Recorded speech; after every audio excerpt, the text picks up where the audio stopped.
സ്വകാര്യ ബസ്സുകളുടെ അമിത വേഗതയ്ക്കെതിരെ കരുവന്നൂരിൽ ജനകീയ പ്രതിരോധ സമിതിയുടെ നേതൃത്വത്തിൽ ജനകീയ വിചാരണ സംഘടിപ്പിച്ചു. തൃശൂർ കൊടുങ്ങല്ലൂർ റൂട്ടിൽ സ്വകാര്യ ബസ്സുകളുടെ അമിത വേഗതയിൽ നിരവധി ജീവനുകൾ പൊലിയുന്നതിന്റെ അടിസ്ഥാനത്തിലാണ് കക്ഷി രാഷ്ട്രീയ ഭേദമന്യേ ജനങ്ങൾ അണിനിരന്ന ജനകീയ വിചാരണ കരുവന്നൂർ ചെറിയപാലം സെന്ററിൽ നടന്നത്. മാസങ്ങൾക്ക് മുമ്പ് പ്രദേശത്ത് നടന്ന ബസ് അപകടത്തിൽ മരണപ്പെട്ട ലയ എന്ന പെൺകുട്ടിയുടെ പിതാവ് കെ ഒ ഡേവിസ് ഉദ്ഘാടനം നിർവഹിച്ചു. ദിവസങ്ങൾക്ക് മുമ്പ് നടന്ന സ്വകാര്യ ബസ് അപകടത്തിൽ മരണപ്പെട്ട നിജുവിന്റെ മകൻ അമൽ മുഖ്യാതിഥിയായി പങ്കെടുത്തു. അഡ്വക്കേറ്റ് സി എൻ നവീഷ് മുഖ്യപ്രഭാഷണം നടത്തി. ജനകീയ പ്രതിരോധ സമിതി പ്രസിഡന്റ് അക്ബർ അലി അധ്യക്ഷത വഹിച്ച യോഗത്തിൽ വാർഡ് മെമ്പർമാരായ ജയ കെ, അനിത അനിലൻ, വിവിധ രാഷ്ട്രീയ കക്ഷി പ്രതിനിധികളായ Shajahan P A, Rajeev Kannara, Sijo George, Sheela Bharathan, Murshid K, Razak P M തുടങ്ങിയവർ സംസാരിച്ചു.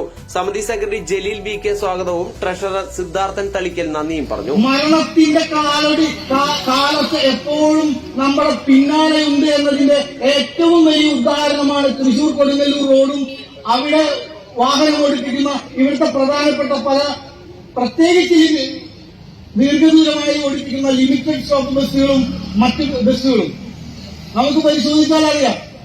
ഏത് നിമിഷവും നമ്മളോട് അച്ഛൻ പറഞ്ഞു, നമ്മുടെ കുറ്റം കൊണ്ടല്ല, നമ്മൾ എത്രമാത്രം വാഹനത്തിന്റെ ഇന്ത്യയിൽ നിലവിലുള്ള വാഹന ഗതാഗതങ്ങളുടെ നിയമങ്ങൾ സംരക്ഷിച്ച് ശ്രദ്ധിച്ച് വാഹനം ഓടിച്ചാലും നമ്മുടെ ജീവൻ ഇന്നോ നാളെയോ കവർന്നെടുക്കാവുന്ന സാഹചര്യം ഈ റോട്ടിൽ നിലവിലുണ്ട്. നമുക്ക് തോന്നാം ഇന്ന് അദ്ദേഹത്തിന് സംഭവിച്ചു.